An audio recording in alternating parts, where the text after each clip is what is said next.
and welcome to another episode of Ghana Thoughts. If you know me, I traveled back home, so now I'm in the motherland. I'm in Nigeria, and I happen to be with two amazing people, two people that are really close to me. So I just let them introduce themselves. Hi guys, I'm Richard Bassi, music director of PCA in Kate Parish. I'm also a student. Alright. Hi guys, Idori Udum. I am an academic instructor Alright. and I am also a music minister, also in the Lutheran Church of Nigeria. Alright guys, yes, and these are actually very amazing people in the different things that they do. So without wasting any time, we're just going to dive right in. So today's topic is going to be spontaneous worship, and to me, I picked like really good people to talk about this topic. So the first question is actually, how would you guys describe spontaneous worship? All right, thank you very much. Well, to me, spontaneous worship is singing outside a planned, let's say, already rehearsed, song. For instance, the choir had an outline of a song to sing. You get it. So we'll talk about spontaneous worship. That means you try to deviate from the original plan, so you can just do your own way. You kind of connect it, okay? And you want to do something special, something unique, something outside what the original plan of the choir was. Okay, so that is just spontaneous worship. Alright. That's an amazing definition. Do you have something to add to it, Ivy? Basically, I think he's actually said a lot. I'll probably explain what spontaneous worship is all about and unplanned. Actually, the opposite of spontaneous is actually something that's planned. Right. So if it's not planned, it's definitely spontaneous, as he has just said. Okay. I think I have a follow-up question for that because both of you have something in common. You're saying it's not planned. So do you think spontaneous worship is heavily led by the Spirit? Yeah. It's strictly inspirational. Okay, yeah. Because if someone goes spontaneously, that means you must have felt something in you. You get it? Because for you to even go out of the original arranged songs, that means you must have had that feel the touch. You get it? So you just feel like expressing yourself the way you feel at that particular point in time. So that is just it. I think it's true that spontaneous worship is most likely inspired, and in a Christian setting, as I said, it's more if it is done right, it's inspired by the Holy Ghost. But that doesn't mean that someone cannot just come on his own and choose to, go. I feel that sometimes a particular atmosphere can actually also influence spontaneous worship. There's how you can prepare for something. And when you come up, you realize that what you prepared for doesn't really fit in with the atmosphere that you have made. So at that point, you may have to switch to do something that probably you didn't plan to do. So sometimes it might be inspired by the Holy Ghost. In short, as a matter of fact, for you to work well, it has to be inspired by the Holy Ghost. But that doesn't mean that it is restricted to that. You can also be.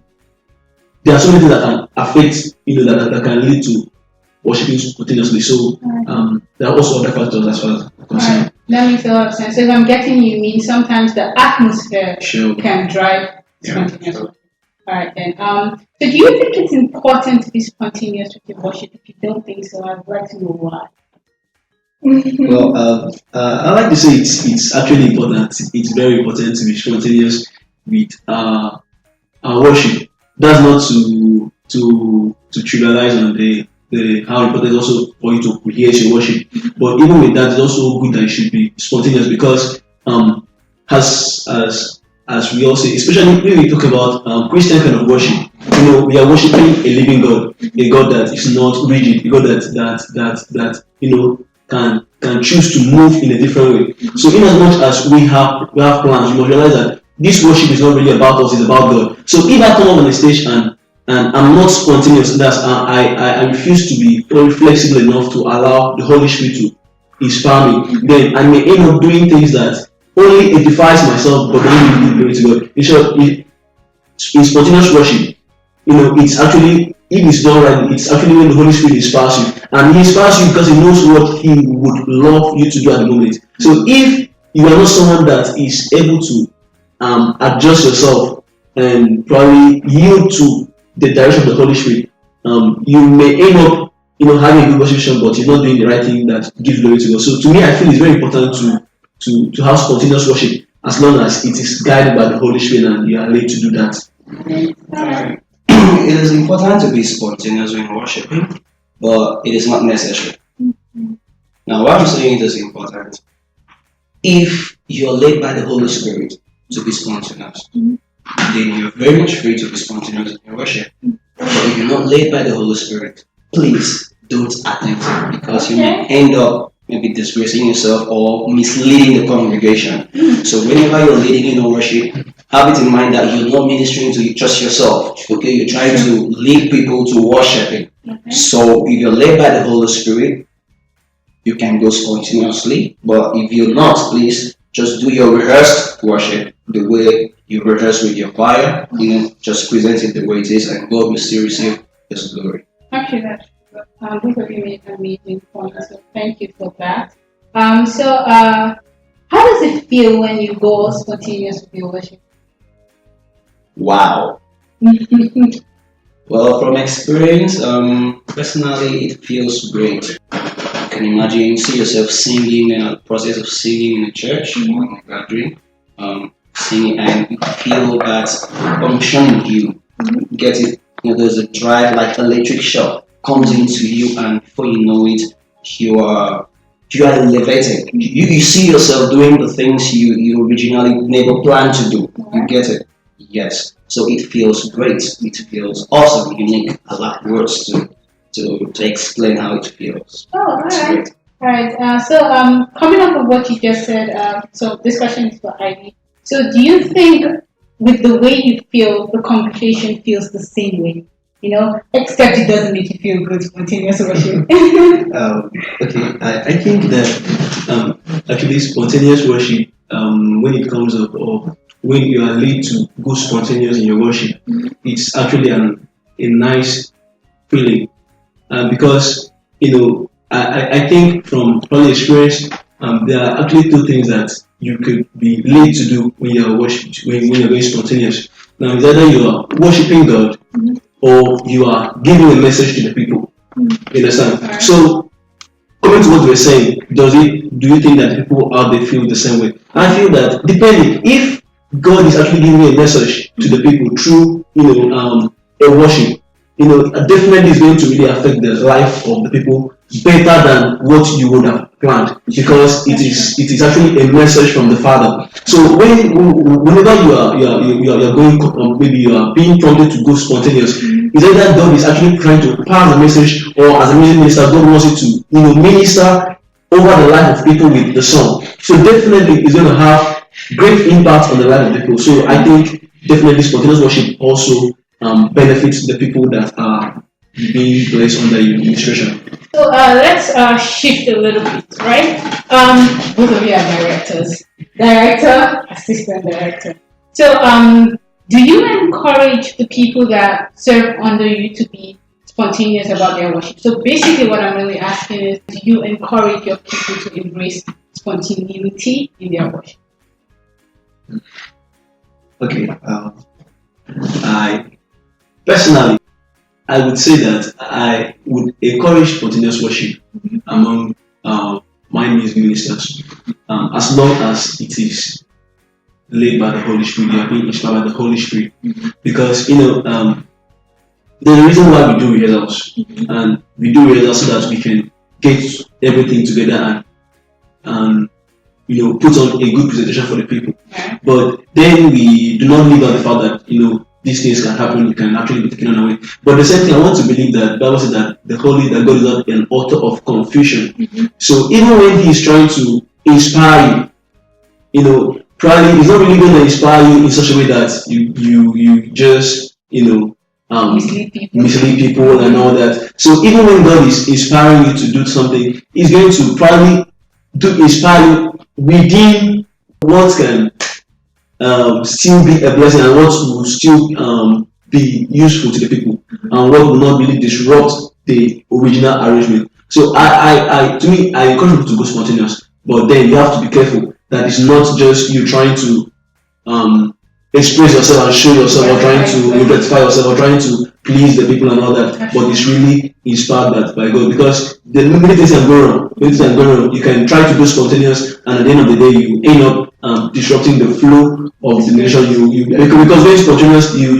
are just taking everybody unaware. Probably the musicians, the backup singers, and everything. And it could be maybe you just probably remember the new song that you learned, and it feels good to you, and you come up with it, and nobody knows the song. And you just take everybody unawares, and in the process of going spontaneous, you end up ruining everything. So if it is really inspired by God, then you can go spontaneous. But if not, stick to what you know. Alright then.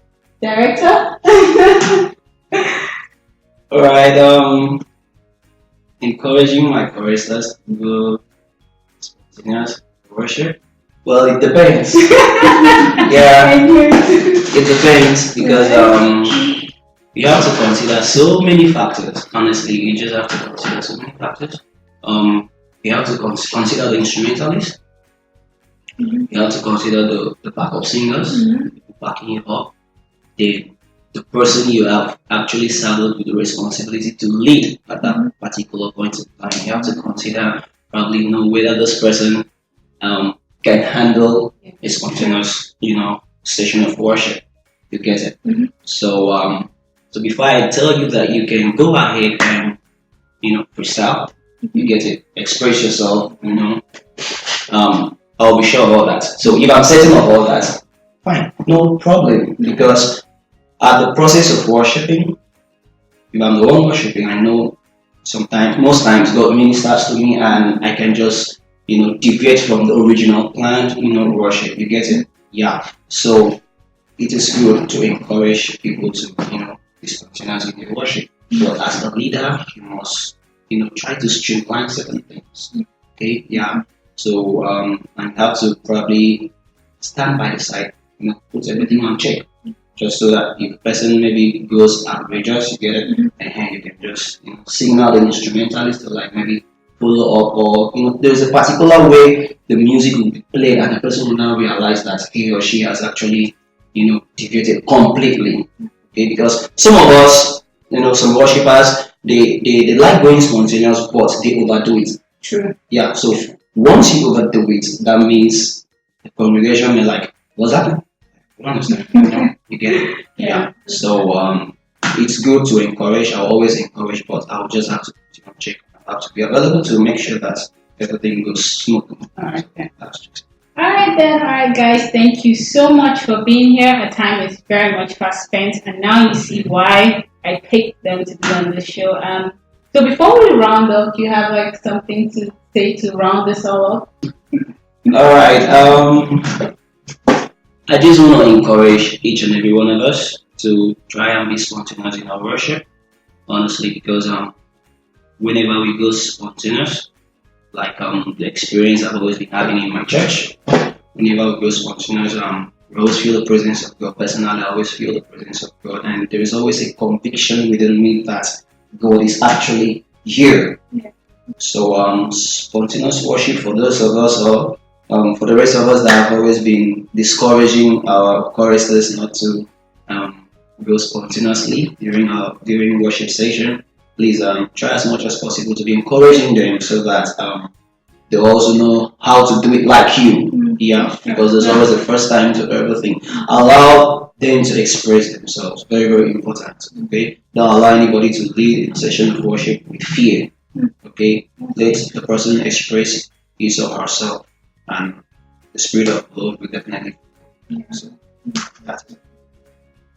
Alright, actually, what I want to say to everyone that is listening is, as a music minister or as a worshiper, always prepare for all your presentations, but then don't restrict yourself to your preparation. Always be open to the Holy Spirit, because He's the one that chooses when to disrupt you and to bring in spontaneous worship. So don't go to any musician unprepared. Try to prepare as much as you could prepare, and at the same time be flexible enough to know when the Holy Spirit is actually prompting you Yeah. to do something else, and also be willing to lean towards His leading. And I trust that when you do that, you will experience an amazing time of worship. Yeah, a quick one, please. Please also read the body language of people you're ministering to. Mm. Yeah, you must read That's their very body important. language to know whether they're actually following you before you now go into the other realm. Okay, which is actually what we're talking about. Alright, guys. Thank you so much for being on the show. Thank you for joining me here, and I hope you learned one or two things from this, and I hope your worship will be different after this. Don't forget to subscribe, don't forget to like, and follow me on Instagram at Jana_thoughts, and I will see you next time. Bye.